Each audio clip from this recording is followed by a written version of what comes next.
Hey guys, just figured I'd have a little midnight chat. Actually, I'm gonna turn the light off.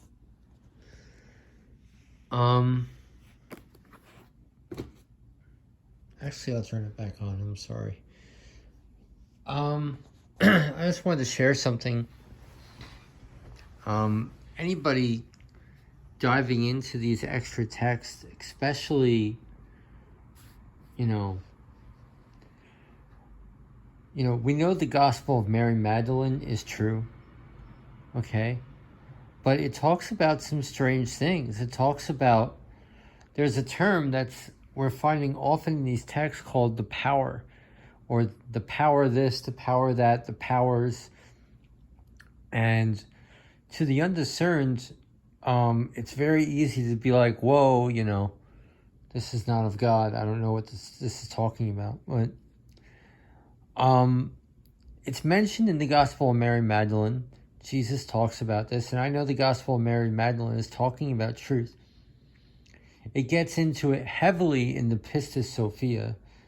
And, the Pistis Sophia, I'm just putting down. I just don't know enough to really grasp this stuff. And one of the stuff that I don't understand to grasp is this concept of quote-unquote powers. Like, is this real? Is this of God? I don't know. This morning, diving in and out of sleep and all that kind of stuff, I had a dream that I knew was from an angel or from God or something. It was just a quick vision of the pages of actually this book. It was the inside pages of this book, and just water was pouring on these pages. And I know what it means. The more, the scriptures teach us, the more we apply the Word of God to our hearts and to our lives, the more we stay in the Word of God and actually apply it to ourselves, apply it to our hearts, the more essentially we become like the angels. We ascend up like the angels. I mean, that is the goal. That is what we're called to do. So that's what I felt like that dream meant. And so, I did pick up this book since I had that dream, and I was just thumbing through it, and then wham, I found the revelation to one of these issues I've been having in the text. This issue of, what are these powers? Is this of God? Is this some pagan thing or what? And there's a text in here called, the ranks of the angels. It's in the archive. This entire book is in the archive. And one of the ranks of the angels are called the powers.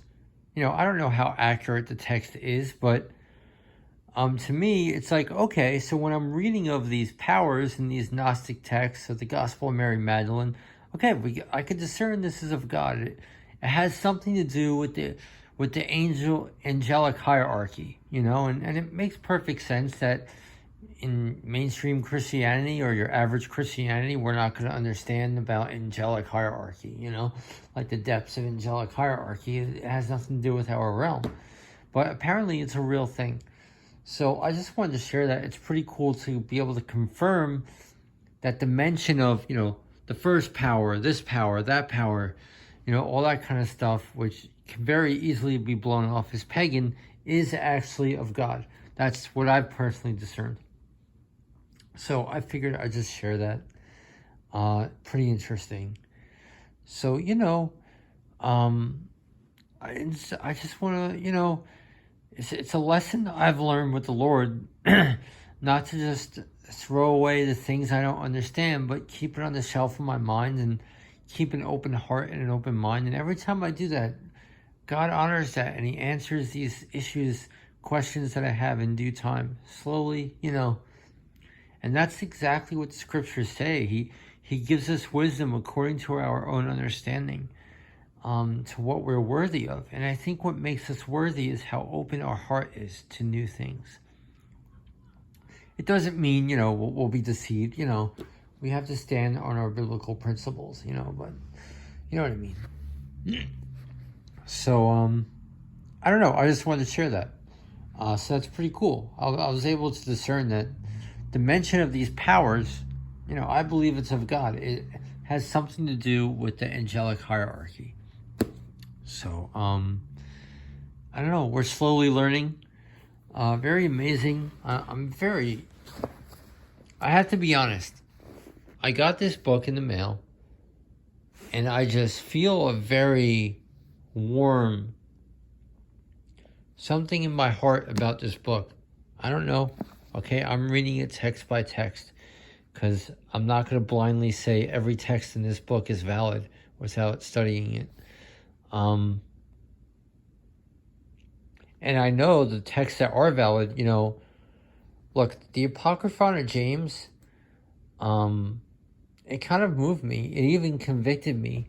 And it even made me to a point where I felt uncomfortable. Where I'm not going to use the word I was offended, but I was shaken. There are some hard words in there, but I believe they are the real words of Messiah. There's amazing things in the Apocryphon of James. But I don't run away from, we shouldn't run away from that stuff, guys. If we find ourselves shaken by new things that we learn, or by the Word of God, like, oh, I'm shaken, I'm a bad person, or, I'm offended, I'm a bad... No, man, just soften your heart, and, I just go to God, be like, look, this is how I feel, like, why do I feel this way? Instead of, like, being like a terror that stands up and being like, roar. No, I mean, look, I don't know, my heart is getting offended, and I just go to God, and I just say, why do I feel this way? Teach me, tell me, what's going on? And just be humble about it, and I believe that's okay. But I just feel a very warmth in my heart about this book. And I know the teachings that are valid have to do with the deeper issues of our heart, the deeper revelations of the gospel. I don't know. But it's pretty profound. I am going to be ordering a newer version in the mail, which includes... It is like new other translations of the text, which is important. It's very important to have multiple translations of these texts, guys. That's why I have it on the archive. I find as many relevant translations as I can find, because when you're studying, they're good to refer to. If something, it's always good to refer to multiple translations, and especially these kind of texts about the deeper things of the gospel. I believe it's very important and absolutely needed. So, all right, that's my little rant in the wee hours of the morning. Thanks for tuning in, guys. God bless you.